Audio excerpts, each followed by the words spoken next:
when I spoke with Orhan, the main point he wanted to make was customer service was really important for him. And then we got into a deeper conversation of what that really meant, and it matched perfectly with what the Everest agent does already. And I'm sure, and that sign is really a testament to the success that Real Estate Alliance has had, starting in San Francisco, going down the coast to Pismo, Santa Maria, Lompoc, Santa Barbara, us now, and then Century 21 Peak in Orange County. That doesn't happen by accident. I mean, it happens when you have a clear message of how you treat your clients. Well, message is right, but the right principles, philosophies, and standards. You know that what comes first. Look, in the business of real estate, most people think that what it's all about is houses, and the fact is that we all know it's not. It's about people, whether it's the public we serve or the agents we work with to help grow their businesses.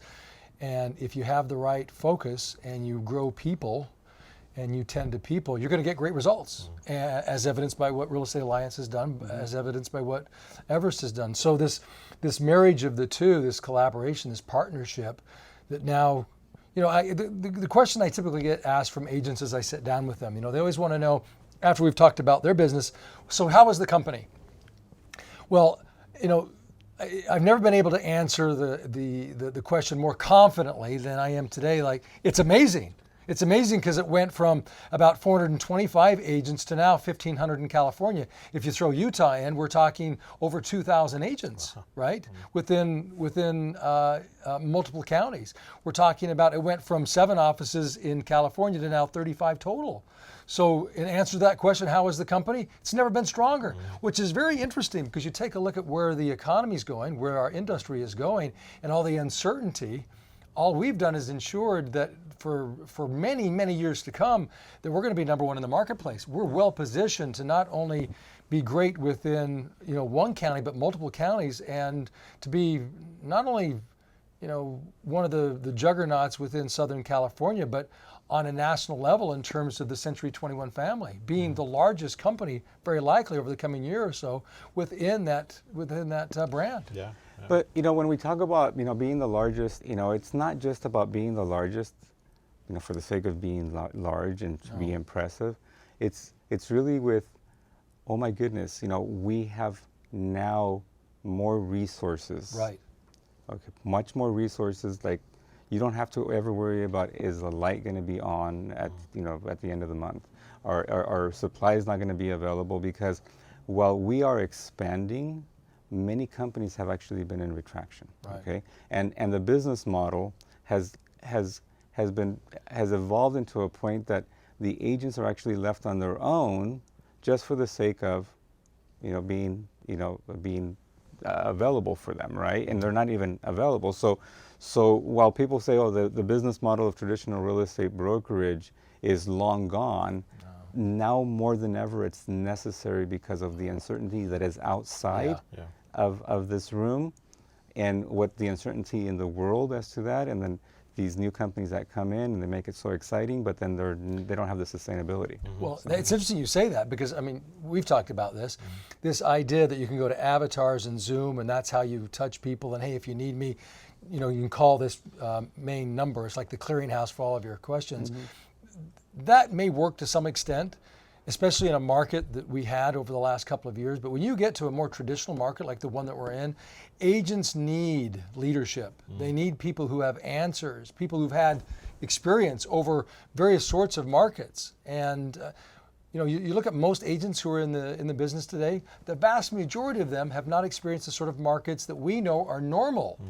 Right? Yep. It's so funny. So a couple of things that you mentioned. We are in the people business. Yep. Okay, we're not in the business of houses. Right. We're in the people business. Right. Real estate happens to be something that is part of the reason why we're here, but the service is our business. Yep. Okay, That's of right. helping those individuals make those decisions, and since we are talking about being in the people business, when I speak to you about the challenge that a transaction maybe happen, if I were your manager, for example, I know you on a personal level. I know what I've learned to understand, what motivates you, what are you passionate about, what are your the things that you'll never, the things that you would never, breach and so forth, so I can actually relate with you. Imagine having to call someone that you don't even know who you are. They've never met you in person. And that's where the business has been going, but I'm just so proud of the fact of being in a traditional setup because I really care about the agents. Yeah. I really care about their personal life. Or like, for example, we're going to be able to do a pooch parade because we have agents in the Camarillo office and throughout our system that love animals, love dogs. I have 2 dogs and we're talking about dogs. You wouldn't get that experience with calling your 1-800, online broker, logging in somewhere. Yeah. Exactly. So An avatar. Yeah. Well, you know what? It's interesting. In the Ventura branch that I manage, we have a great agents in that office. But during the pandemic, it was interesting to see as we passed through the shutdown period, and even during it, these agents that have been in the business for 15, 20 years, they were experiencing the most busiest moment of their career. Yeah. It happened after July of 2020. Yep. It just started, and it was amazing. And reflecting on what you just stated and how the company has grown in these different markets and so forth, if you bring it down to a more understanding level, when you look at these individual agents that were consistent with just customer service, connecting with people, staying in the relationships, that is what fed what they received during that period. Yep. And that, if you times that by 100, by 1,500, that creates an opportunity that we have right now, which is this new alliance that we have. I think that our industry has to be very careful because when we have great markets, it's easy for a leadership to get lazy and to not focus on the things that ultimately ensure survivability, and not just survivability, but really thrivability for agents in our business. And we're in a market, and we're going to get deeper into that market over the next, whether it's 6 months, 12 months, 24 months, where agents are going to need answers. And we have the vast majority of agents who are in the business who've been brought up on this idea that avatars, that telephone numbers, call centers, that's the way the business is done.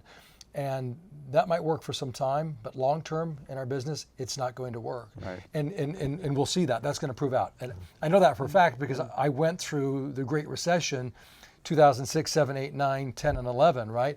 And you watched how 50% of the agents got out of the market, 50% of the brokers got out of the market, and what was needed for those agents who survived, who remained in the business, in order to survive and remain in the business.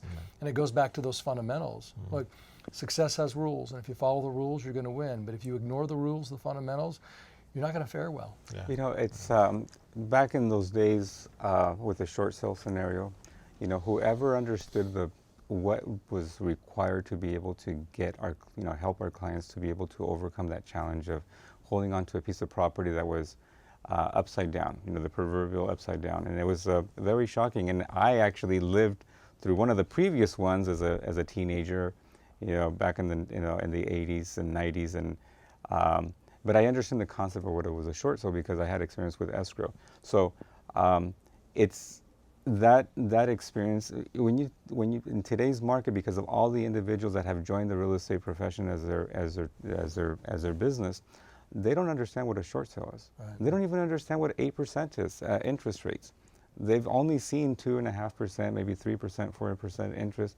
And the thing is that from being someone that actually bought a house at an 8% interest, and I thought it was great because, oh my goodness, it's because historically it is great. It's an opportunity. It's a great number. It's still an opportunity. There's still financing for a home. It's at 8%. Maybe it's a little bit more expensive, but it's getting me to a place that I can actually create certainty. But going back to who we care for, which on a daily basis, who are our agents, and I know that you have a very positive reputation in our marketplace as being a very caring person with your agent, which is a phenomenal quality.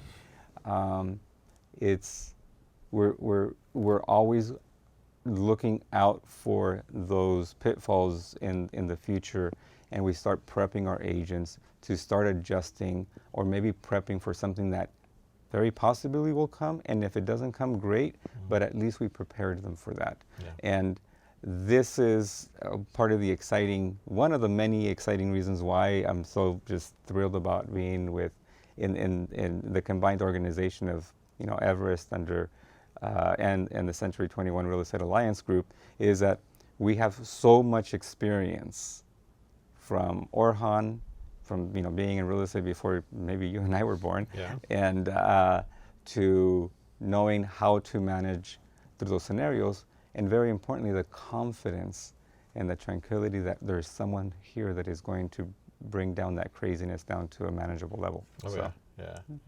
I'm excited for the fact that we have access to the whole West Coast. Yeah. Like we have any type of change in market, we're gonna know way before it comes out in the news. 30, so 45 when the waves days. are coming down. Yeah, like we're gonna have out, this great network going on where we're gonna have the feelers out, and we're gonna be able to share that knowledge all the way up and down the coast. Well, and there's also the efficiencies that come from that as well, right? Yeah. You take a company that has the amount of resources that you get with 35 offices and the leadership within that, right? And to your point, the perspectives on what's going on in those various markets. And there's all of that information share. There's also all of those resources share, the economies of scale that you get from that. It creates just a very unique opportunity. One of the consistent questions I get from agents, well, what's the plan for growth? Well, fundamentally, the number one plan for growth is making certain that we do what's necessary to help each agent build their business. Exactly. See, if we're focused on the agent and building their business, growth happens organically, and that's the best sort of growth, right? So the coaching that we do, the training that we do, all of the things that we do in terms of training agents on how to be a better leader, a better communicator, so that they present a better version of themselves going out in the marketplace to separate themselves. Because we know this, the average agent is going to try to separate themselves from the competition with commission and the price they're willing to tell the seller on the home that the seller wants to sell.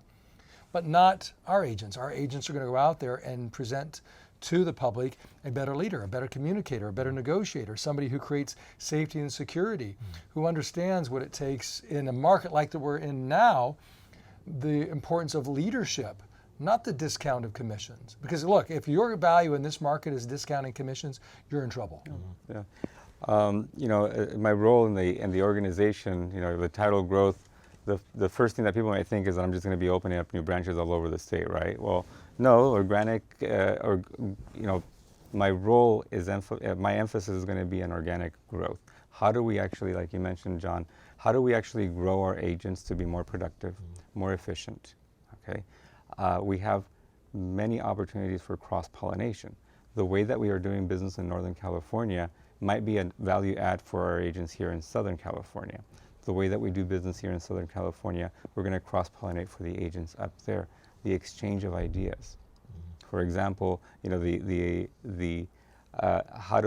for example, every company should really have a business planning session for our agents so they can start planning for the next year, right? So I've already, gathered somebody from our Camarillo office who's going to be the greatest person in helping our agents in the Central Coast on business planning. And that's going to bring a little bit of energy and enthusiasm because we have somebody that is different, that understands the market differently in a different way and can actually articulate it in a way that our agents are not used to doing it. And then vice versa, I have somebody in the San Jose office, for example, that is an expert on how to communicate with individuals that are going through some distress and how do we can talk to them in a way that is going to honor them and be very sensitive to the challenges that they may have, and not from you're going to lose your house, you better list it because you're going to lose it to the bank, versus, hey, I understand that this is tough, okay, but I believe that this is the best path for you to be able to be successful in recovering as quickly as possible, right? So there's two different ways of getting to the same message. One, through scaring them, or second is having them understand that this might be the best decision for them. Kind of like what you and I, spoke. How can we grow from each other? And I set some examples, and you came up to your own conclusion, and you set up your own path as to how you want to grow. Yeah. Right. Yeah. So something like that. Yeah. Well, I'm excited, gentlemen. I think this is an opportunity that we're definitely going to be looking back and we say, wow. Yeah. This is a journey that is going to be so beneficial to the communities that we serve. And to you, Jorge, to you, John, I'm looking forward to it. I want to shake your hand because I want to thank you for everything that you've done for us and for me and for the agents here in Ventura County. And you, my friend, thank you for continuing our growth together. We've been working on this this county together for many years, and I'm excited about it. And John, getting to know you for the first time and having a partnership with you is something that I think we're going to be doing some great things. Yeah. Now, you should know how I work now. So there's always a catch on everything that I do. What is that? All right. So I'm raising money for Food Share Ventura County. So the deal is it's $2,100 each table right now. Let's go. 21. So I'll give you what I have in my pocket. Yeah. Let's see, John. We'll absolutely do that. Can you just spot me the 2,100? You guys figure it out later. We'll end there. Anyways, for those of you guys, thank you guys for joining us. We're really excited. And any questions that you guys have, feel free to call myself, Mr. Jorge De Leon, or Mr. John Sayet. Let me just very quickly say, I know we're closing out here, but I just want to make certain that everybody is aware. You know, you talk about community service. So you live locally. Yes. You live locally. Yes. I live locally. Yes. I can walk home from here. Well, I think I can walk from undisclosed location. I think that I can walk from my place to your place because I'm not too far from you. Yeah. And Orhan lives locally. So that's a great thing about this. I mean, people hear, oh my gosh, 35 offices and 1,500 agents in California. What they need to know and understand as well is that we live in this community. Absolutely, yeah. So this idea of food share and helping those who are less fortunate, love the idea. Yeah. So anything that we can do to help. And definitely the link is going to be on this video, so we love your donation. But with that said, let's get started. I think somebody to sponsor me so I can raise the 2,100. Okay. Thank you guys. Thank you. Of course, thank you. All right.